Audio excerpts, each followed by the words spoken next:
اعوذ باللہ من الشیطان الرجیم، بسم اللہ الرحمن الرحیم۔ السلام علیکم سامعین حضرات، کل سماعت کیے تھے لن تنالو کا صفحہ نمبر 131۔ آج انشاءاللہ سماعت کروں گا صفحہ نمبر 132۔ ایک بار درود پاک پڑھ لو۔ اللہم صلی علی سیدنا صفینا نبینا حبیبنا مولانا محمد بارک وسلم، صلاۃ و سلام علیک سیدی یا رسول اللہ صلی اللہ تعالی علیہ وسلم۔ بسم اللہ الرحمن الرحیم، اللہ کے نام سے شروع جو نہایت مہربان رحیم والا۔ آگے اللہ تعالیٰ ارشاد فرماتا ہے، ان یمسسکم کرہ فقد مس القوم کرہ مثلہ وتلک الایام نداولها بین الناس۔ اگر تمہیں کوئی تکلیف پہنچی تو وہ لوگ بھی ویسے ہی تکلیف پا چکے ہیں، اور یہ دن ہے جن میں ہم نے لوگوں کے لیے باریاں رکھی ہیں۔ آگے اللہ تعالیٰ ارشاد فرماتا ہے، وَلِيَعْلَمَ اللَّهُ الَّذِينَ آمَنُوا وَيَتَّخِذَ منكم شهداء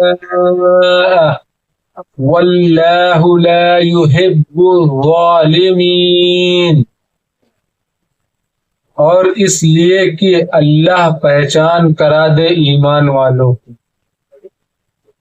اور تم میں سے کچھ لوگوں کو شہادت کا مرتبہ دے، اور اللہ دوست نہیں رکھتا ظالموں۔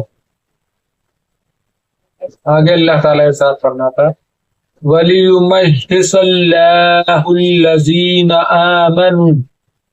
آمَنُوا وَيَمْحَقَ الْكَافِرِينَ۔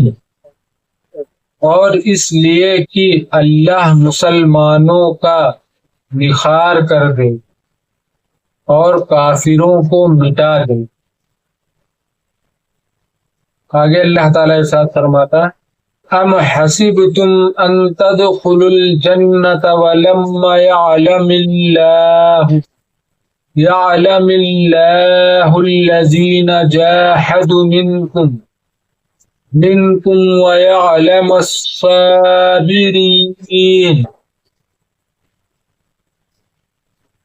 کیا اس گمان میں ہو کہ جنت میں چلے جاؤ گے، اور ابھی اللہ نے تمہارے غازیوں کا امتحان نہ لیا اور نہ صبر والوں کی آزمائش۔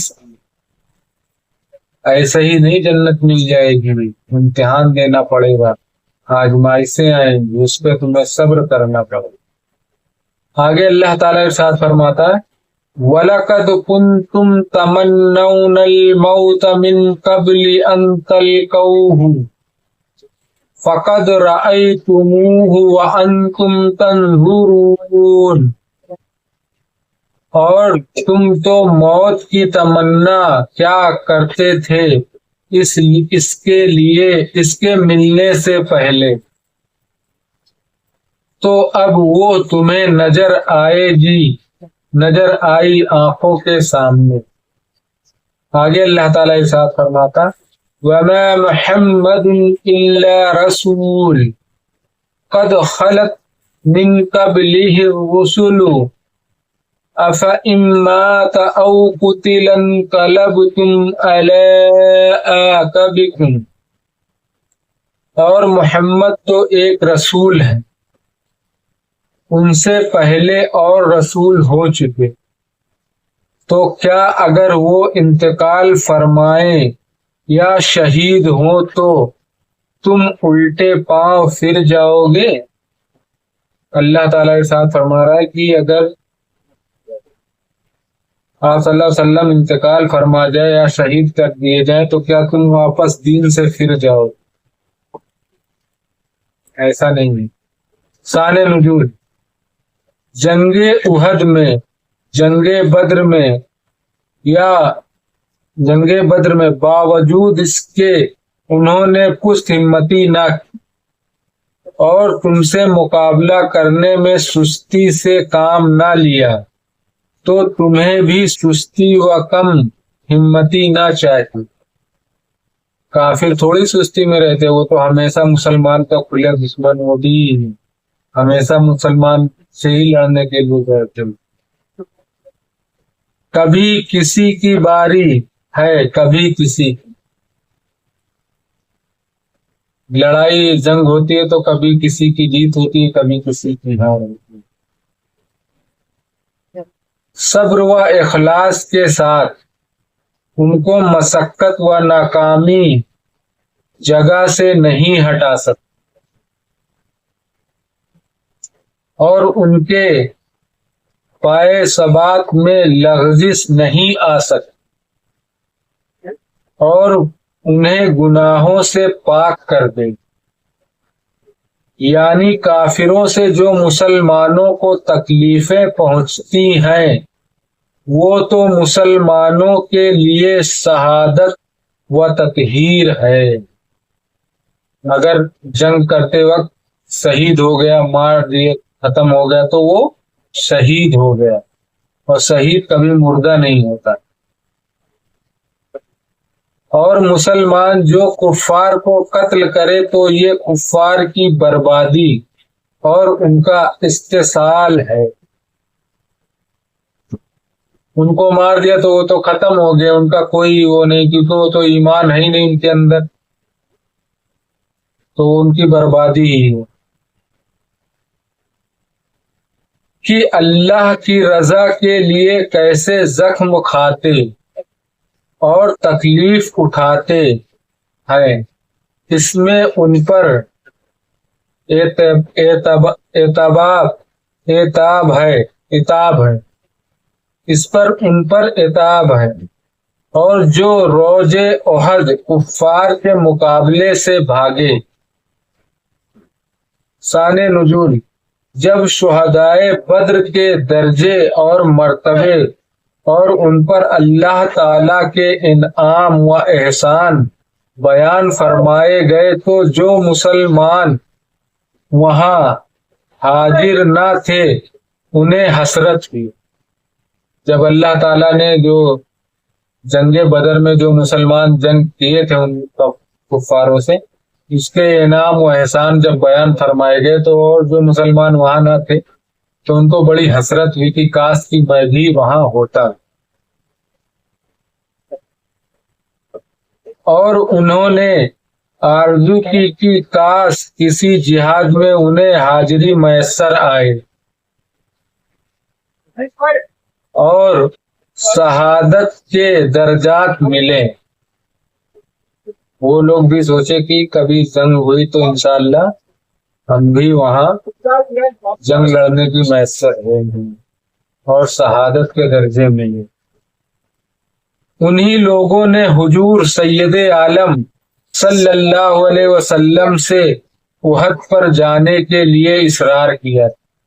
آپ صلی اللہ علیہ وسلم کا ارادہ تھا کہ یہاں باہر آ کے، یہاں جب آئیں گے مدینہ شریف تو وہاں جنگ کریں گے، مگر یہ لوگوں نے اصرار کیا تھا کہ آپ بھی چلے جنگ لڑنے کے لیے.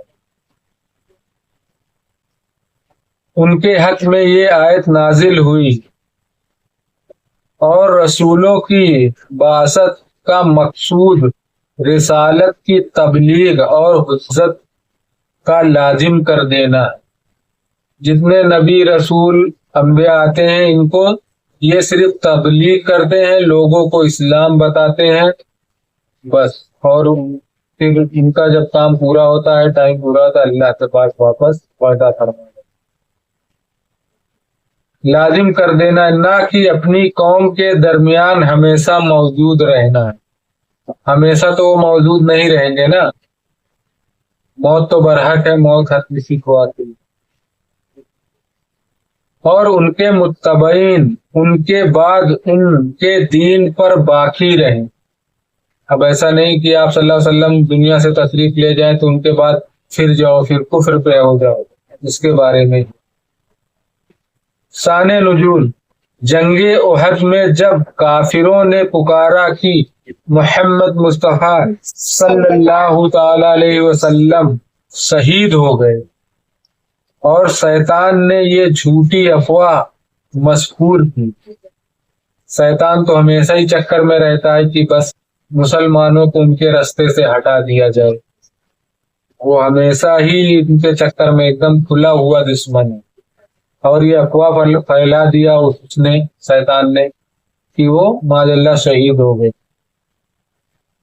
شہادت بھی ایک بڑا مقام ہے، بہت بڑا مقام ہے، معاذ اللہ نہیں بولنا، یہ میں جھوٹی افواہ پہ معاذ اللہ بول۔ تو صحابہ کو بہت اضطراب ہوا اور ان میں سے کچھ لوگ بھاگ نکلے۔ جب سنے کہ آپ صلی اللہ علیہ وسلم شہید کر دیے گئے تو اس میں سے کچھ لوگ نکل کے بھاگ لیے، سوچ کے کہ اب تو ختم دین ایسا ہے۔ پھر جب ندا کی گئی کہ رسول کریم صلی اللہ علیہ وسلم تشریف رکھتے ہیں تو صحابہ کی ایک جماعت واپس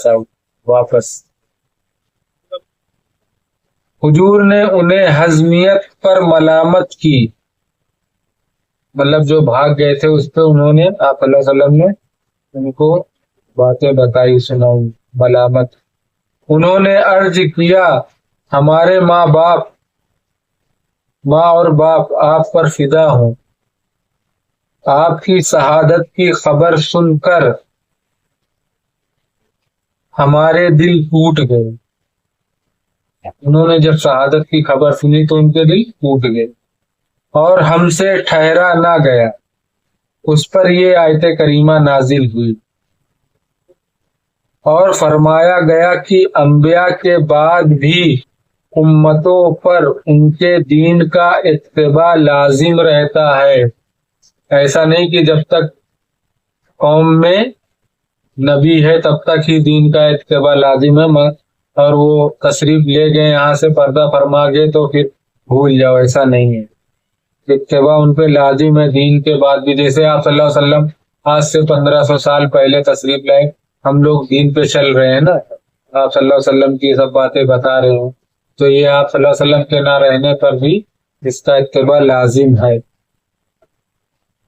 تو اگر ایسا ہوتا بھی تو حضور کے دین کا اتباع اور اس کی حمایت لازم رہتی۔